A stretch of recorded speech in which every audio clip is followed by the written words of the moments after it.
We've spent the last couple of lectures talking about angular momentum.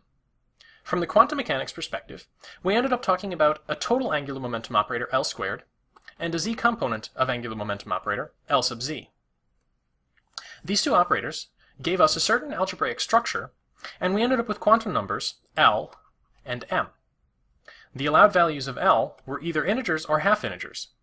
L could be 0, a half, 1, 3 halves, etc., going up to infinity in steps of a half, whereas M could only be in between minus L and L in steps of 1. These quantum numbers were interesting for a couple of perspectives. If we considered the motion of a particle, for instance, the electron orbiting the nucleus in the hydrogen atom, we only got integer values of L, 0, 1, 2, 3, etc. Whereas the algebraic structure of these operators allows for L equals a half or 3 halves, etc., going up in steps of a half. These half integer values are essentially valid solutions. And that brings us to the topic of spin in quantum mechanics. Essentially, these half integer values of L are perfectly valid physical solutions, and they have meaning. They're actually what we use to describe an intrinsic property of fundamental particles like electrons called their spin. Spin is essentially a property of the universe. That's just the way things are. I don't have a good answer for why does an electron have spin, but I can describe the spin of the electron, and I can describe it using the same language as we used when we were discussing angular momentum. So, angular momentum, we were working with equations like L squared F, and the eigenvalues we got for that were h bar squared L, L plus 1. Likewise, L sub z applied to F gave us eigenvalues of the form m h bar. Examining the algebraic structure of this gave us allowed values for the L quantum number of 0 or a half or 1 or 3 halves, etc. These integer and half integer values had different interpretations. If I look at just the integer values, those describe orbital angular momentum, the angular momentum of a particle as it moves in a circle around a focus, for instance, around a center. So now we're talking about particle motion. And we can write a wave function, psi, of say x, y, and z, or perhaps more accurately r, theta, and phi, that has this property of orbital angular momentum. You know what the answers for this are already. We've discussed it in previous lectures. The wave functions with specific values of L squared and L sub z, the eigenfunctions of the L squared and L sub z operators, are the spherical harmonics. We're also allowed to have spin, angular momentum, with integer values, but spin is really more interesting when we're talking about the half integers, 1 half, 3 halves, 5 halves, etc. I keep writing 3/3. I wonder why. Here, these half integer cases don't have any nice wave function that we can express. So we're really only talking about spin under these circumstances. So, what exactly is this spin thing? I can't give you a good argument or a good answer for this other than saying this is essentially just a property of the universe. The name spin, at least, I can explain, and the name comes from a classical analogy. Suppose we have a positively charged nucleus and a negatively charged electron orbiting that nucleus. We are going to have orbital angular momentum associated with the motion of that electron, but there's also the possibility that the electron itself would be rotating, spinning on its axis, for instance. If you think about the Earth orbiting the Sun, the Earth both goes around the Sun and spins on its axis. And that combined spin and orbit means there are essentially two distinct types of angular momentum in the context of the Earth orbiting the Sun. By analogy, there are two distinct types of angular momentum associated with a fundamental particle like an electron and a hydrogen in a hydrogen atom. The electron moves around the nucleus, carrying orbital angular momentum, and the electron also, for some strange reason, also seems to have a spin angular momentum. And I feel compelled to put this whole picture in essentially finger quotes because this is not a particularly rigorous definition of spin, only a very hand-waving analogy for what spin might mean. This doesn't make a lot of sense physically because the electron, as far as we know it, is, first of all, described by the wave function, which tells us pretty much everything there is to know. And second of all, if we were going to say the electron is a particle, it's a point particle. And point particles can't possibly spin. They have no radius. What does it mean for an electron to spin? Well, one thing I can tell you is that if you have an electron, it actually produces a magnetic field. It has a magnetic dipole moment, which would lead it to produce a magnetic field. Just intrinsically, in and of itself, independent of any of its motion, an electron has a magnetic dipole moment. So that in and of itself hints that there's something more than meets the eye if we're just considering an electron, because a point charge couldn't possibly have a magnetic dipole moment either.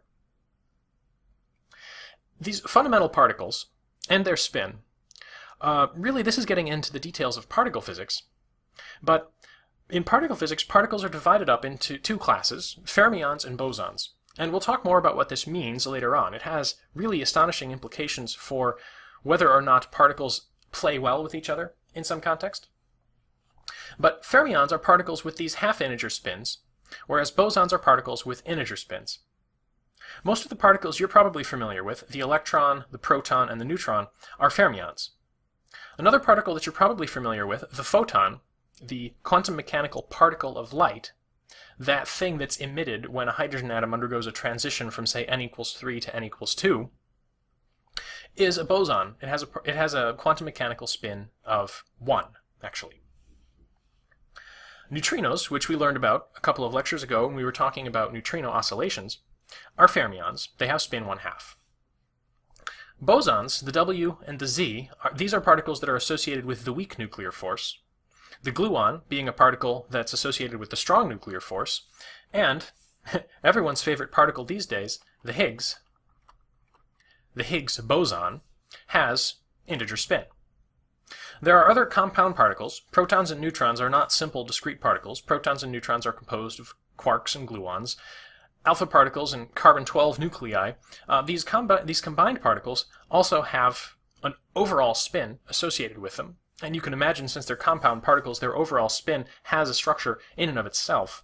But you can, for instance, think about an alpha particle as having spin 0, or having spin 1, or having spin 2. So from the perspective of fundamental particle physics, spin is a really interesting thing and allows us to split things up into different groups, and we'll explain how those groups are different later on. From the perspective of this course, though, spin is essentially an operator algebra, the same as the angular momentum operator algebra. So all of these things are operators.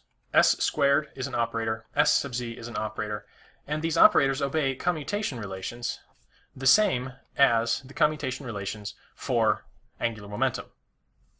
So I'm not going to go through the derivations of why these things are the case. Essentially, these are operators that obey this commutation relation.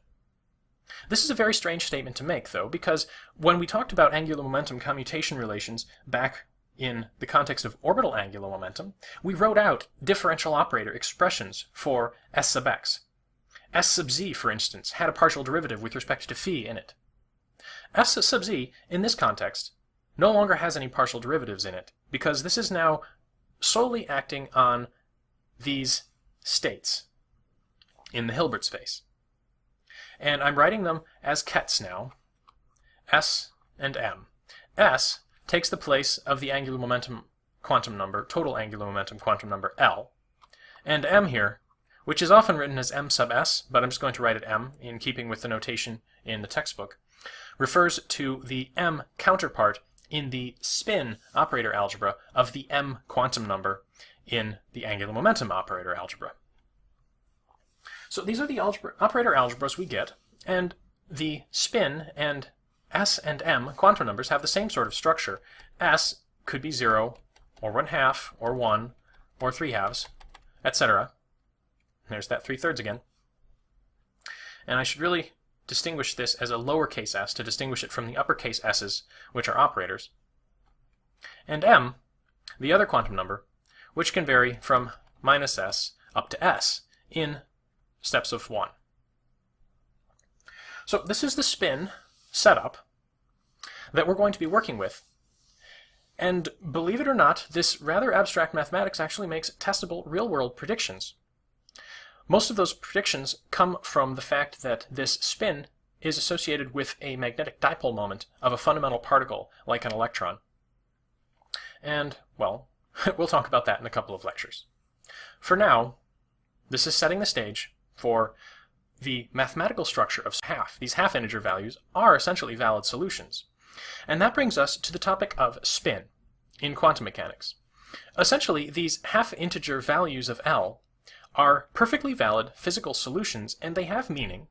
They're actual. For instance, the electron orbiting the nucleus in the hydrogen atom, we only got integer values of L, 0, 1, 2, 3, etc. Whereas the algebraic structure of these operators allows for L equals a half or 3 halves, etc., going up in steps of a half. We've spent the last couple of lectures talking about angular momentum. From the quantum mechanics perspective, we ended up talking about a total angular momentum operator, L squared, and a z component of angular momentum operator, L sub z. These two operators gave us a certain algebraic structure, and we ended up with quantum numbers L and M. The allowed values of L were either integers or half integers.